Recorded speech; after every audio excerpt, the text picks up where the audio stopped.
listen, there's a place for performance marketing, right? There's a place for brand marketing. There's a place for conversion marketing. They should not be competing with one another, but they have to work in concert with one another for a brand to do it well.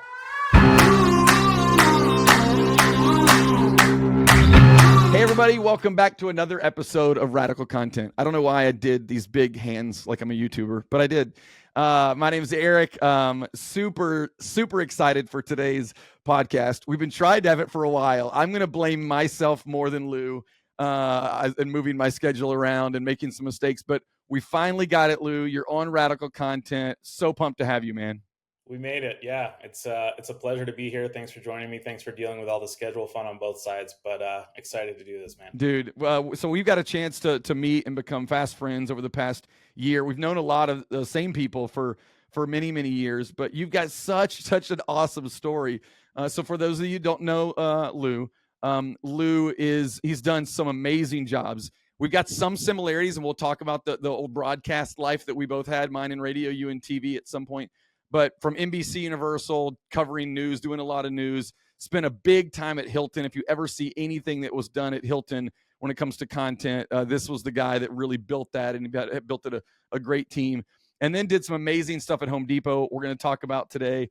And now is out there kind of helping more. He's a podcast host. Beyond the Newsroom is a podcast he's done in the past. He's won many, many awards when it comes to content. And so how's that for a setup? Was that pretty good? You're a good hype man. I might have to bring you on board. Yeah. All right, dude. Okay, so let's get going. So let me ask my first question. How did this start? Because we, unlike many people I get to interview, we did have a very similar background. I was in sports radio before I turned brand storyteller, and I can't even believe how I landed here, but I do love it. And you spent a ton of time at NBC in the family. I spent a ton of time in the NBC family as well, but a ton of time at NBC in news. So tell me just a little bit of how you caught that bug for branded storytelling. Well, again, we could go back even further, right? I think we have a lot more in common as we've talked about. I started my career in sports media, right? I started at Sports Illustrated was my first real adult job back in the day. And for people our age, Sports Illustrated was sort of the beacon of, sports media back in that era. So back when we had CDs and things like that, DVDs, we had Sports Illustrated. Exactly. I remember I bought my first Blu-ray and I thought I was caught on for the future. So, but yeah, I think, grew up in a world where I wanted to work in media, wanted to work in journalism. Sports was a passion and sort of followed that along with the journalism track. So worked at SI, like I said, for a couple of years to start my career up in New York City. I had done internships both with SI and with the Associated Press and sports. Made the shift to traditional journalism when I was at NBC News, as you talked about. Obviously, an amazing legacy news organization, has been around forever. And, I think we were in an interesting time for two reasons. One, as you talked about, it was the Comcast acquisition that happened in kind of the early 2010s, where NBC Universal became a much bigger thing. And we'll talk about that in a minute. But more than that is, I think linear news was trying to evolve beyond just broadcast, right? And I think this is, again, where you and I crossed over a bit. My role and my team's role was really to look at new mediums and new platforms with a social focus, particularly on reaching audiences. And I think that back at that time was very innovative in the way that we thought about not just how we create and distribute news, but also where news happens. And I think that was for me, a really enjoyable way to look at the news ecosystem in a different fashion. I made the shift from there sort of out of dumb luck, I would say, to brand stories, as we talk about. I had an amazing head of talent who worked with me at NBC, who came to me and tapped me on the shoulder and said, listen, we're trying to build this in-house brand studio at NBC Universal, which, as we talked about, had become this much bigger company in those couple of years. And ultimately, we want somebody who has the background that you do between digital, social, storytelling, et cetera, to kind of come on board and bring some of the best talent along with you, right? Whether that was inside the company, whether that was outside the company, really with the focus of, kind of bringing to life all of those 60 plus brands that lived within that NBC Universal ecosystem at the time. Universal Studios, where you and I kind of crossed over and sort of worked a little bit, right? Was a big part of that, right? You guys were launching new theme park rides every year. It felt like that were huge for us. And so, I look back fondly on those days working on Halloween Horror Nights and Harry Potter and, some of the incredible things that we were able to do with the theme parks is a really enjoyable part of that job. Yeah, they're in Halloween Horror Nights right now. Yeah. It's still one of the best things around when it comes to the entertainment world. I got it. So get that background, and I was at an event this past weekend, and one of the things I was talking to people was so many marketers today are acting like still nothing has changed, right? And me and you know this. And sometimes it feels like an echo chamber when people like me and you talk to each other, but the people at Broad still don't really buy it to a certain extent. They don't really buy what we're selling all the time, Lou. We sound like the crazy people on the corner that are preaching like something that's insane, right? But the truth is that people are watching and listening to podcasts at 2x speed. Right now, I sound like a chipmunk for some people that are listening at 2x speed. People skip commercials every chance that they get. But yet advertisers are still putting multi-million-dollar budgets around TV ads. And I'm not saying all of them, but there's a tremendous amount of them that are still doing this. A lot of them are in the legacy brand space where they've had some success and they're trying to figure out how do we unlock relevance? How do we unlock, how do we become entertaining? But many of them aren't even asking that question. Yeah. And they're coming to people like us. They're like, we need to be better at social. That's all they're saying. We need to drive more revenue, drive more growth, maybe be better on channel. What do you think's going on? You're out there now talking to these brands. What do you think is the challenge of marketers today? And what is it going to take for people to understand that the game is attention and audience? It's not media and points. It's not weight in the traditional, and these are all my terms for my media buyers out there, right? Like it's not that traditional idea. Media still has a role. Not trying to say it doesn't, especially if you're progressive and you're spending $500 million in a quarter, right? Like then it matters. Yeah. But for the most of us, we're not. So what is it going to take for brands to understand there is a new media way of connecting and reaching audiences? Yeah, listen, I think there's a time and a place for some of those massive campaigns that you talk about. And I think particularly with those big legacy companies, which is where I've spent much of my career, and I know you spent a lot of yours too, that remains a very critical part of the funnel, right? Especially when you think about the final sort of transactional purchasing power that you're looking for out of people. That is a very big piece of it. But I think that, the marketing ecosystem has changed so much over these last, I wouldn't even say 10 years, man. It's been 15, 20. I think sometimes it was for other companies slower to evolve, but I think that you have to look at everything a little bit differently. And I think that ultimately, there's an example that I always talk about, and this comes from one of my CMOs that I've worked with over my career at Hilton, actually. Listen, there's a place for performance marketing, right? There's a place for brand marketing. There's a place for conversion marketing.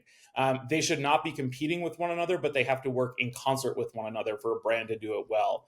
And she used to always talk about customer lifetime value versus customer acquisition value, and that ratio ultimately kind of being the right ratio for us as a business. I think the number out in the industry is like 3-to-1 is the ideal base, right?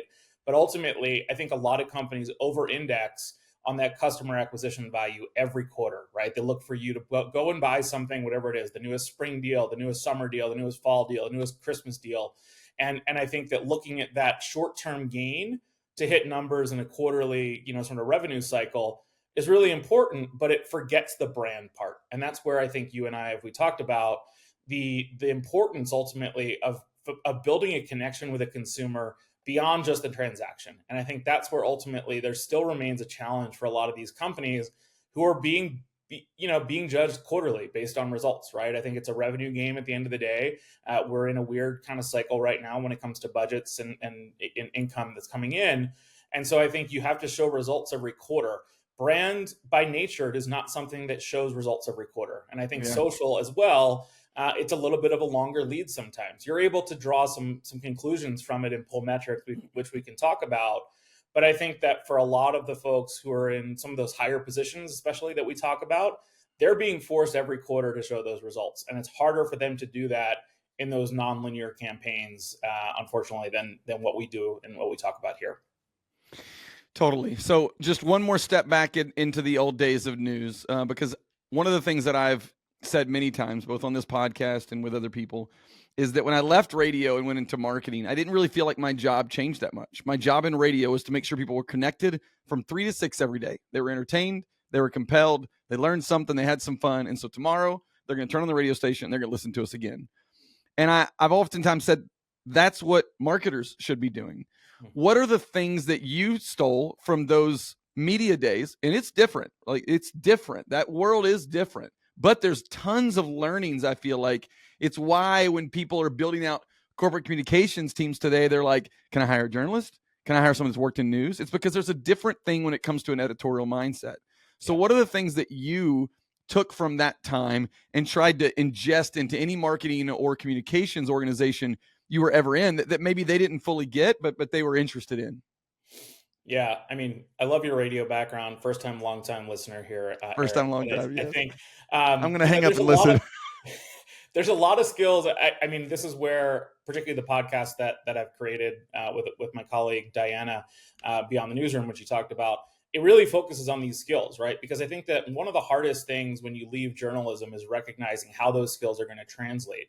Well, the realization that we had was, oh my gosh, these actually translate to everything we do, right? And I think that there's not a day that goes by, genuinely to me, where there's not a skill that I pull from my old skill set to use in my new skill set. So I think we can go down a list here, but I think that being a curious person to me is really critical at the start, right? I think journalists by nature, they ask questions, they dig beyond the surface level, and they want to know more details. My friends give me a hard time about this anytime we go out, because I'll talk to everybody and get their story, but that's because I'm really fascinated by how they became what they are.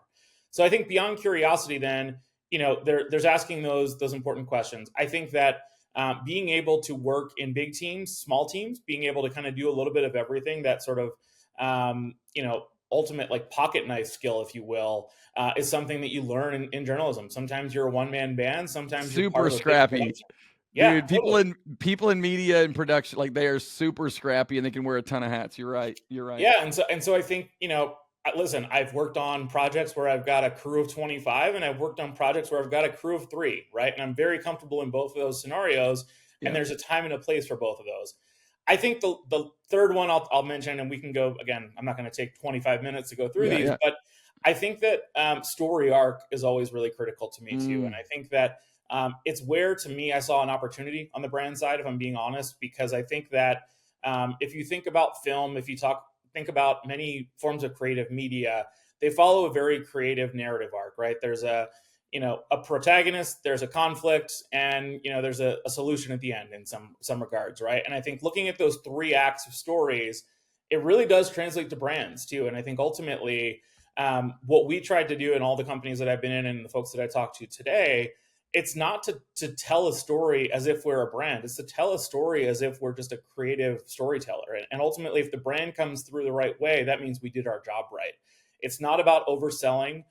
I think that there's a lot of mistakes that get made, and we'll call it the edit process, but I think it goes through the creative process, right? Where, trying to insert the brand too many times, right? And I think that that's often a struggle for a lot of folks who look at this kind of business as a part of that advertising funnel. But if you're doing your job right, then the brand comes through as the hero in the end. And I think that's, again, where we talk about the relationship you're building with your customer beyond just the transaction. It's so funny, the rooms we've been in where we've said things like this, and people are like, "That's amazing," and we're like, "Yeah, this is just what we do." Like, I don't know why that's amazing, but I appreciate it.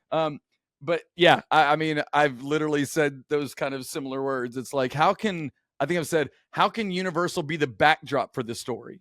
We're still going to come through, but how can we be the backdrop? And that's obviously a benefit when you've got a travel and tourism brand, and then you've got a backdrop, right? A lot of people don't have that. So you did a little bit at Hilton, and I definitely did it at Universal. So one of the things that you've done a lot of, and you've had your hands in a lot of different teams and a lot of different departments, but I'd say a big portion of that, and you can correct me if I'm wrong, Lou, has been what I would call corporate communications, but done in a way that is a new and innovative way to build brand perception. So I work with some people that do big brand corporate communications. I did some work with our corporate communications team at Universal. They're their own group, right? They don't even think of themselves a lot of times as marketers. They're like, yuck, that's not me. I'm more like you guys. But still, they are internal, and they're inside of a brand. And I'm interested, as you stepped into different corporate communications roles, or the conversations you were having with your leadership, with the C-suite, about the power of story and what we can do with these brands? Yeah, it's a great question, and I think ultimately communications and marketing functions need to be more in line with one another than maybe they are in Yep. some of these companies, and I think that's always been the way that when I go in, we approach it. Right? Yes, we may be in communications, but if we're doing our job right, this is a collective kind of piece of work that we're creating with our marketing teams, and I think that the cool thing to me about communications folks by nature is two things. One, they are scrappy because they often come Yeah. from teams that don't have as big of a budget as the marketing team. Right. Right. And B, I think that they are often by nature good storytellers, to be honest with you, because a lot of their jobs, especially if they're a publicist or a good publicist, I should say, is to bet those stories in different publications. And so they're great partners to me and to you, I think, because they understand the value of the story and they understand that, not just anything is going to make sense here. On the other side of that, I think that ultimately, again, it's being comfortable with the idea that if we do our jobs right and work in partner with the marketing team, that's when we're going to get the best results here. And I think that I've been lucky in the organizations I've worked with because while I may work on a Tuesday with a couple of my different comms colleagues on a project that's upcoming, I'm in meetings that same day with all of my marketing teams in the same Mhm. way that I would be with the rest of the comms team. And so to me, it's really kind of breaking down some of these old school barriers that existed between comms and marketing. And I think that for corporate communications people by nature, they should want to lean into the storytelling as a way in which to get their story out there. There's a great Yeah. example from a couple of years ago. Microsoft is a company that I think did this really well 10 years ago, honestly. Yeah. It's been a bit. Um, Yeah. when they built their new campus out in Redmond, right? And I don't know if Hmm. you've heard this story, so I just stop have. me if you want me to. No. But No. I want to hear it. it was the idea that, listen, we could have Wired magazine come out here and do a probably 6 to 7 page feature on this beautiful new campus that we're building in Redmond, or we could invest the storytelling chops to do this our way, get many different stories out of it, build a full website and kind of microsite out of it that then gets coverage from Wired and all these other places as a earned media play. It lives on in perpetuity, right? It Hmm. makes all of our employees proud to work here, and we don't have to go through that game of guessing what Wired is going to write, because I think that's ultimately always a challenge when you talk about media outlets is you hope that they write really positive things. That may not be the story you get if you invite them into your doors. And Yeah. so that was a great example to me, again, going back a long time. But they said, let us invest in this storytelling platform beyond just the story itself. And if you go and look at it, I think it was 7 different chapters and videos and photos and text and everything else. Yeah. So Super immersive yeah. website. Yeah, I do know the story, and but the lesson there is, um, especially from a new media standpoint, you don't just have to pitch a story and hope and pray someone writes it. Go be great and tell your story. If you Yep. think your story is so compelling, go be great. Get the best videographers, the best cinematographers, hire really talented people, and you can own it. You can Mhm. own the narrative. And by the way, you can also then take that and do it 100 times in the year, not Yep. that one time that you hope that you get on Wired. And what I would tell old school PR people is, and if you tell a real compelling story, they will still write it. Hmm. They will still write it. They won't look at that and be like, oh, he didn't pitch that to me. If people care about that Microsoft story, then Wired's going to write about it, whether they came to them and they had, that's the other thing in PR is the exclusive. Yep. Oh, I had to give them the exclusive. And it's like, you do sometimes, but that's kind of a little bit of a old world. Again, if you can tell a really compelling story, which I don't want to act like anyone can do, because that is a really hard thing. So I love, I We love run that into that a Microsoft lot, story. right? I think to just pile onto that point really quickly, I think that there are a lot of PR people who think that telling the story yourself, it puts it out there, and then no media is ever going to want to touch it, right? And I think that that's an old school way of thinking. That Mm-hmm. ultimately, to me, you talk to newsrooms, and I talk to the people who I used to work with, right? This makes their job easier They are in a world thirsty. in a world in which they are constrained by resources. And we're not going to make this a media podcast, but like No, no. newsrooms are smaller and people are more stretched.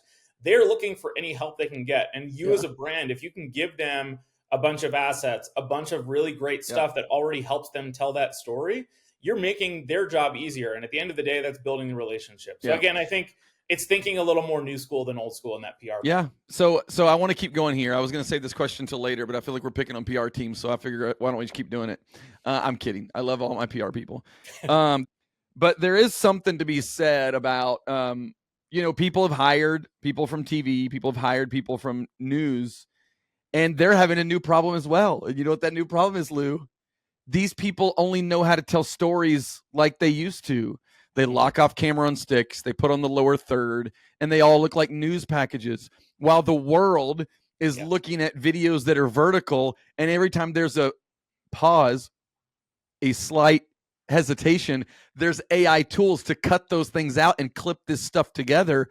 And so, I'm talking to people that run communications teams, and I'm like, you got the wrong people today. Like, if you want to tell new media stories, you need new media storytellers, and you can train and teach up some that have those things you talked about. They're curious, if they like to tell stories, if they know how to tell a story arc, regardless of the tool or the technology. But if you've got people in those seats that are like, this is the way it's been done, this is the way it's always been done, I think you're in trouble. So talk to me a little bit about how you see both the skills and this like kind of new media mindset when it comes to telling stories today. Yeah, listen, and I don't want to pick on PR people by any nature. I'm just kidding. That it is, but it's a challenge, because I think that what they often see, to your point, is, well, you come from a newsroom, so you know how to tell a story. You can figure this out, right? And I think that and I'll be honest, that was kind of my background in many regards to the way I came in. But as we talked about earlier, I had a bit of a new media slant on sort of the newsroom world. Yep. And I think that, I still believe that journalists by nature are some of the best people you can hire in any career, because ultimately, for all the skills we talked about earlier, they're also some of the most, high performing, able to sort of, kind of convert their skills into whatever ultimately you're looking for.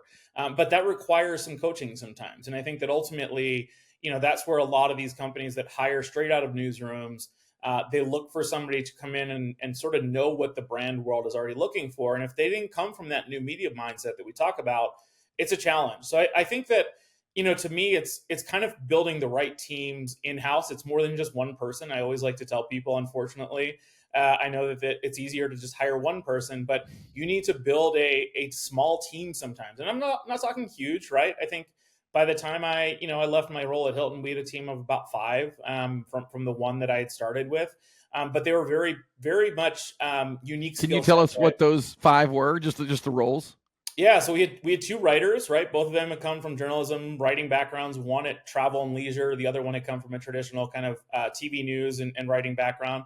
And then I had 2 really focused videographers. One came from a new media mindset, had worked at Nat Geo, right? Who I think does some amazing work. Totally. And the other one had come from an agency background on the video side. But I think that, and we filled in the gaps, I should say, too, with a lot of agency partners and freelance help, et cetera. But having those kind of core skill sets in-house that come from non-traditional backgrounds, when you think about a hospitality company, I can't tell you how many projects those 4 people took on, in addition to myself, that fell far out of our remit. And you and I have talked about this in the past, right? Because when you have people who are skilled videographers, when you're skilled at audio and editing, when you're skilled at writing, there's always going to be a place for you in these companies. And I think that there's now even more than ever a real drive for those skill sets in a lot of different parts of the business. Yeah. No, I talk about it a lot. I think just the way we toss around the word new media is such an important phrase for people to understand what that means. It means we come from radio and TV. It can't be more traditional than that. But we've always had a passion and a curiosity for YouTube, for podcast, for BuzzFeed, for like who's doing the new thing that's interesting, that's gonna, and how do I consume more so more of it comes out of me, right? Like that's literally what I've done. I want to tell you a little story, and I want to turn it into a question for you. I consider myself a bit of a creative. I consider myself somewhere between a content strategist and a content creative. I'm not a creative director. I'm not a shooter. I'm not an editor. I've learned some editing skills over the years. Anybody that's a creative has got to have some kind of creative chops, and they, whether it's writing or whatnot. And we were doing this documentary at Universal. It's called the Grow Bolder series. And I knew we needed some help, but I just thought we needed help just from a resource standpoint. So we partnered with this agency out in LA. They hired a director. And I was like, I mean, I know what this is. I'm gonna tell this guy what it is. I'm gonna tell this guy what he's gonna go create, right? Like that's what I thought, because I thought I was a creative. And then that director, I forget his name. I should give him. I wouldn't even know where to find it. But it might be on that film. Maybe I'll go find it and put it in the show notes. But that director came back with a treatment of what this is going to be, and I sat back in my chair and I go, I'm not creative at all. Right? Like this guy put together a narrative and a story and texture and emotion. And then, by the way, like he welcomed me onto the shoot. And at one point, he did ask me a question, and I felt so blessed that he respects my creative opinion, because I am a creative. I'm just not the level of a creative that he is. And so, in that moment, and again, I'm probably in my late 30s, executive, I learned that I'm not a creative compared to what's out there. And there are just amazing storytelling creatives out there that you've got to partner with and you've got to leverage to really bring your vision to life. So that sets up the question, which you kind of talked about a second ago. You've done some amazing things, and that's not Lou behind the camera. That's not Lou necessarily in the edit bay. He probably has an influence on a lot of it, because I think that you are deeper in the creative side, much deeper than I am. But tell me a little bit about, how do brands today really reach creative excellence if they don't have the internal team to do that? Because I have an answer, but I'm really interested in your answer. And you can even feel free to tell stories. If you know, we're going to talk about the docu-series that you did at Home Depot. So if you want to hold on to that, we can. But if you want to use something else, but feel free to tell stories of where that kind of came to life. Sorry, that was a long question. No, I love the story that leads into a question too. I think that, you know, I would start by saying ultimately, I know enough about all of those different things that you talked about to be dangerous, right? And I Yep. think that I consider myself a creative, but I do not by any means consider myself the most creative person on any team that I have built, because ultimately that means that I built the team wrong if I were that person. And 100%. to me, you know, my biggest, I talked a little bit about the team that I built at Hilton, but it was about building some of those really talented organizational teams that had different skill sets and ultimately could come in with different ways of thinking about things, different ways of doing things that push each other and then bring the best out of one another. I think that, you know, to me, then the second part is finding those partners, right? I think that there are, I'm a huge believer in the sort of hybrid model of in-house mixing with external, particularly for some of these bigger projects. And I think that we'll talk about the Home Depot project in a minute that you talked about, but I think I go back to one of the things I did at Hilton when I was there called Room 702, which I think you and I have talked about over the years. That doesn't come to life without a great agency partner and a great director, to your point earlier. The director who we worked with, I'm still friends with. He shot commercials. He actually is responsible for, we're sports guys, he was responsible for that Gatorade Dwayne Wade retirement commercial, right? Oh, Where, cool. you know, he had that background, and you're like, well, how does that make any sense to bring a guy like that into a Hilton project?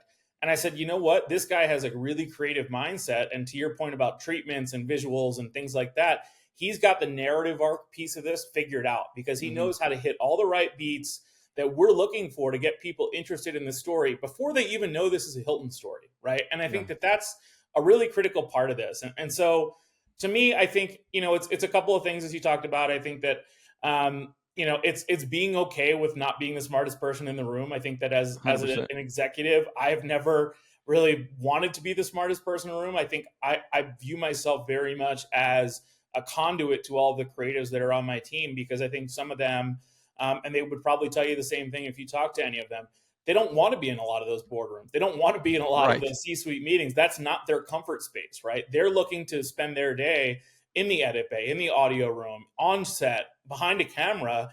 And if I can be the conduit to get that sort of work out there, I'm very happy to do it. And I think that was a really critical part of it for me, both at Hilton and Home Depot, was being sort of the spokesperson and the cheerleader, I would say, from my team in many regards, because they need that creative space to do the work that we're talking about. Yeah. All right, let's do a couple deep dives. They're both going to be on Home Depot. I want to talk about Behind the Apron. Was that something that happened before you were there and continued, or something that you brought to the table kind of while you were there? It happened while you were there. There was an instance of it in a very different fashion that had happened Got years it. before I was there, but we kind of brought it back in a much newer fashion in my tenure there. Yes. Got it. So the statement here is, so many brands could do such amazing storytelling about the people that are in your company.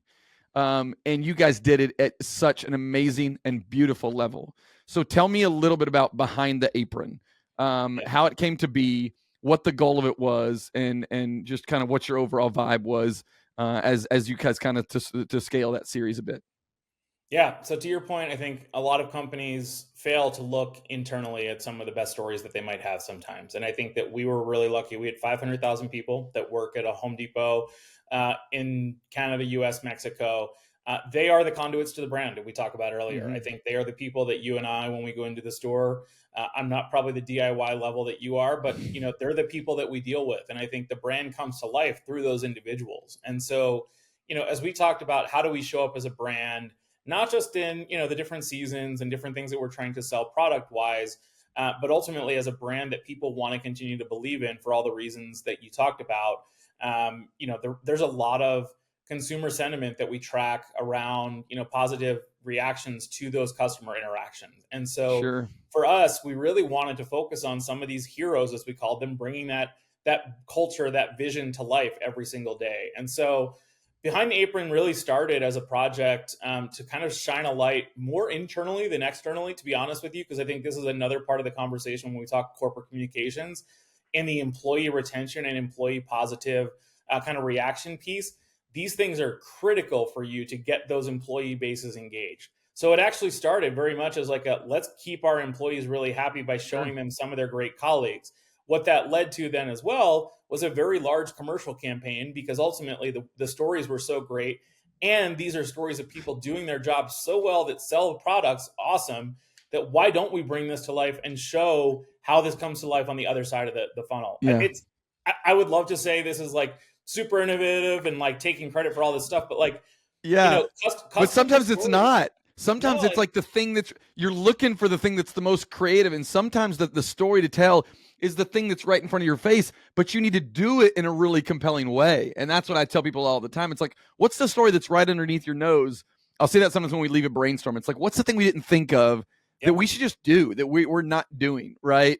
yep. And maybe we need to do it in a creative way, or maybe maybe it's a format that we've seen done a lot, so we're like, oh, this has been done before. And it's like, just because everything's been done before, Yeah. just because it's been done before doesn't mean it's a reason to not do it. And I agree with you. They were done so well. And by the way, is there any better compliment for content than when content gets pulled into an ad? They're like, oh, you know what? That's really good. We'd like to put that on TV. Well, and I think the other thing I would say, so again, they started with the employees, but they, and this is not a tactic that was unique to Home Depot, but bringing the customer story into it as well, right? Sure. Because that's another big part of the brand story that a lot of folks, when they focus on brand storytelling, let me tell customer stories, which is a critical one. If I can do both of those in one story, both the employee and the customer, Yeah. that's a gold mine to me, right? And so we found these really unique stories.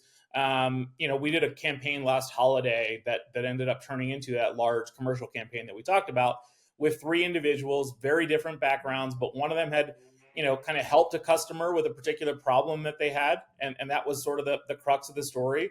The other one had built her team, really to be the kind of leader that she had become over the course of her career. And the third one, he was just this really awesome guy that was an amazing manager. He was a dude that managed a store down in Huma, Louisiana. I don't know if you've been to the Bayou, but it's I about an think it's hour. Homa. I know Homa. Yeah. Okay. It's So Homa, so about an Louisiana. hour Yeah. south of New Orleans, and this guy came down there, I think it was 2018, 2019, after one of the big storms that had hit, and said, this is a community I want to be a part of, but not just because I want to work here. I want to be a part of this community. Yeah. And, did all these amazing things outside of the store, which was, again, just another big value Yeah. for us. All right. So tell me about Hope Builds. So this is one of the best pieces of branded storytelling I've ever seen. I watched it again leading up to this, got emotional watching it. Yeah. 16-minute documentary, and it really showcases in real life the way Home Depot has kind of begun the story of helping and giving back when there's real disaster that strikes really the United States, or probably anywhere that Home Depot is So how did this come together? Yeah. And maybe what did you learn from this? Because this is an emotional piece of storytelling, and you don't go through an exercise this without coming out the other side of it. Not to sound super fluffy, but a little bit changed. Yeah. And again, you got to watch it to understand what I'm saying. So yeah, where did it come from? What did you learn from it? Yeah, this is a great example. We talked about different departments coming together and collaborating. This was a massive collaboration between marketing, communications, disaster response, our foundation, which was a critical part of our team. So all of those teams played a huge role in this, and we had a huge agency partner as well. I think where this started, to your point, was we had been at Home Depot doing disaster response for almost 30 years. Really, Hurricane Andrew was the kind of onset for us needing to formalize what that program looked like. And I think that it's easy to say, yes, we've got a corporate responsibility program. We do a lot in the community to respond to disasters. A lot of companies give money, right? And I think Home Depot for sure was one of those. But it's a lot more than that. And I think that the conversation we had was we need to show what it means to be a part of this community through disasters. And I think that's ultimately, before the disaster strikes, we had a unique value proposition, right? Because we were important in the build up to a storm, because you're buying supplies to kind of prepare. During the storm, it's a really critical place. If you're in the store or nearby, it serves as a shelter for some people. Mm-hmm. And then on the backside of the storm, it's a rebuild, right? For not just the community, but for the store itself in many cases. That project, we did over 100 interviews with different people across the company. We ended up focusing on 3 different locations, as you said, if you watch it, that had gone through massive disasters. Paradise, California, Joplin, Missouri, which experienced an EF5 tornado back in 2012. And then obviously we talked a little bit about Hurricane Andrew and some of the hurricanes down south. Now, what I think that story did really well is it brought to life this vision that there is a responsibility for companies beyond just sales, beyond just showing up in a community on a regular basis, to show up when people need it most. And that was, I think, a value that we talked about inside the company a lot, that we just wanted to bring to life through that project. And so it's another great example, I'm going to be honest with you, where we did not really intend for that to become a massive external campaign. It was really meant to be an internal celebration of 30 years of disaster response and recovery work that our teams have been doing. It was so strong. We did some focus groups internally and said, listen, this is something we need to put not just an external campaign against, but literally like take some of our 30-second ad space that we had already bought and put against this work, because it's so critical for people to see this. I think, a personal anecdote for me, we did a very unique rollout for that as well, that I think was really creative. I think a lot of these companies that do big documentaries, they want to show up in a film festival. They want to show up in places that they get a bunch of awards. That was not really the purpose for us. As I said, we premiered this entire documentary at the store in Joplin that had been rebuilt after the hurricane. I think you and I talked after this. We actually converted the lumber aisle into a little movie theater in Joplin, Missouri. Cool. And made it an experience, not just for the local community to come out, which was a big part of it. A lot of the local people who had gone through this disaster, but a lot of the people who had worked in the store 10 years ago, a lot of the people who were first responders during the storm, a lot of people from surrounding communities who came to that Home Depot really as a place to kind of rebuild when they were going through the worst of it. And so to me, that emotion that came out through that like one single day was such a big kind of check mark to me that we did this the right way throughout. And ultimately, it continues to live on. You can check it out, hopebuilds.homedepot.com. I think you can watch the whole film there. But yeah, it was a super cool project to work on. And again, I don't want to take too much of the credit here. This was a massive team effort, ultimately, that took a lot of amazing people to get done. But it did amazing work for us too. The one thing I love about this, and I love bringing people on, I love the book, The Magic of Thinking Big. I think it's somewhere behind me. Because a lot of times we think in the box that we're in, right? But I like bringing people on like Lou that's done some crazy stuff. And you're going to listen to this and you're going to think, that's cool. That's not the budget I have. That's not the leadership that I have. That's not the organization that I live in. But the philosophies here that he's sharing remain the same. What does a brand need to tell stories? They need some passionate people. They need some talented people. They need a little permission just to get going, just to get started. That's for my small companies out there. For the big companies out there, you need a little influence and a little buy-in. I get it. And that those things are not easy to come by. Me and Lou have spent many, many weeks in many, many boardrooms building decks and pushing giant rocks, what felt like uphill. But when you can do it, it systematically can build and change a brand. So last question here for you, and then I'll give you some time. So you went to a brand storytelling event this summer that I missed. I wanted to come up there, but I wasn't able to go this year. Trying to build a company, I'll be back. And they've got another one coming up. Buddy Rick puts these on twice a year. And you're very involved in what I would say it's a small niche for some, but for us, it's not a brand storytelling community. They actually exist. We talk about and we think about how can we help fund brand films? How can we get more buy-in for brand films? And so if you don't know that this exists, know that it exists. And we love it, and we nerd out about it. Yeah. Lou and a few others probably even more than me.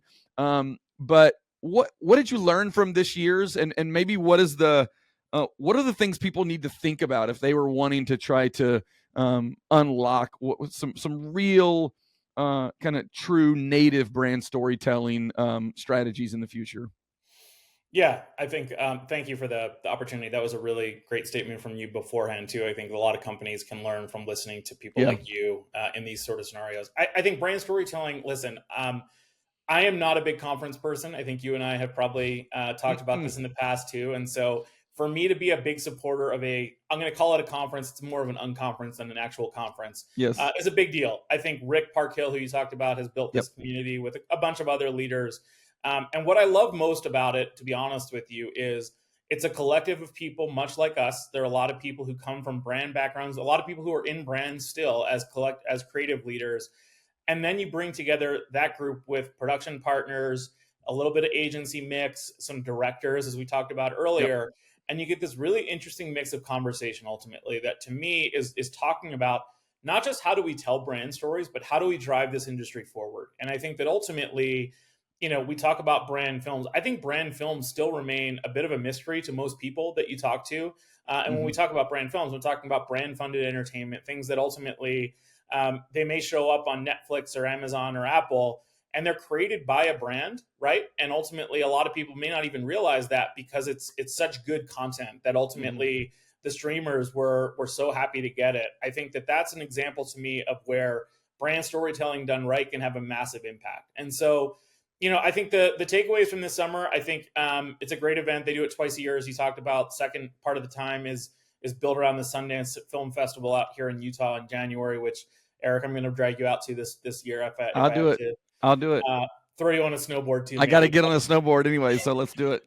But I think that what's cool to me, and there's a couple of things that I think ultimately resonated from this year that stick out. I think there remains a gap between, I think, people like us and a lot of the C-suite when we talk about this work. And I think there was a lot of dedicated conversation to how do we close that gap, right? How do we get more C-suite individuals? And this is a lot of what I've been doing this year on my own practice too, of kind of working through just the educational piece of this and why this is a critical part of the marketing ecosystem. It's a big part of why podcasts like this are really important, to be honest with you too, right? So I think that was a continual theme. I think distribution remains a really big part of it. I talked about some of the streamers, but I think that you and I have talked in detail in the past. I am not a fan of creating content for the sake of creating content. I want content that actually goes places. And so I'm going to steal this from a buddy of mine who's over at BlackRock, Rich Latour. Don't commit. I'm probably getting it wrong, so you're gonna have to cut this. But like his line is like, don't commit random acts of video, right? And I think there's an amazing kind of small piece to that because we all. I'm going to totally steal that, by the way. His point was, I would get so many requests, and I think you and I can relate to this, where people come in and say, I've got this awesome story. Can you create a video for me? And it's like, well, actually, that's not a video. I think what's cool to me about the evolution of brand storytelling is things like what we're doing today. There's another medium for everything. It doesn't always have to be video. It can be audio. It can be a photo gallery. It can be written words. It can be a lot of different mediums that come to life. Don't let video tell the story. Let the story tell you what medium ultimately you want to follow. And I think that was something that was really critical to me. It's cool to see these different mediums getting attention now. I think that there's a lot of great podcasts out there. that do this from a brand perspective. I think if you're looking for a branded podcast that actually is really cool, like check out Behind Trader Joe's, for instance. I think they're an amazing example to me. It's a great community, but more than that, I think it's a responsibility that we all have, and I put this on the two of us as well, Eric, to like continue educating and advocating among a lot of other people in this industry. We are a small but powerful group, I would say, to sort of change the way that creative vision can happen in some of these companies, big and small. And I think that for the next generation of people who come up behind us, it is our critical responsibility to help to do that. I've got chills. I'm not kidding. Like this, we care about this stuff. We care about this stuff, and it's not to build our portfolios. It's not to build our companies.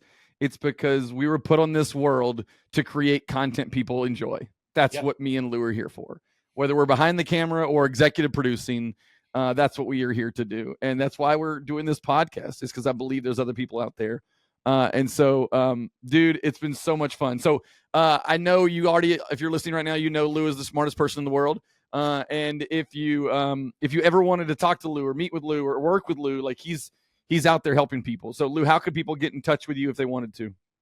Yep. So LouDubois.com, very easy to remember website. A lot of my services and offerings are on there. LinkedIn's an easy way to find me. I put a lot of my thoughts and reactions out there. And ultimately, I think, if you want to reach out, I'd love to chat. I think a lot of different opportunities to kind of evolve your business and brand. I'm doing a lot of work with agencies, as I talked about this year too, on the other side of the equation, because I think they are trying to figure out how best to work with brands. So, whether you're a brand, an agency, or an individual, I'm happy to talk with you. And Eric, I thank you, man. This has been fun. I know we've talked about doing this for a long time, but it's always great to chat it up with you as well. Yeah, it was totally worth the wait. Really, really was. And I wondered how this might feel like just our conversations, and it really did. There's like two cameras, but it really just feels like we're hanging out and chatting, and that's the goal. So, ladies and gentlemen, Lou Dubois, thank you so much for being on the show. That's another episode of Radical Content. We'll have another one coming up, I'm sure, very soon. But yeah, thanks, Lou. We'll see everybody. Bye.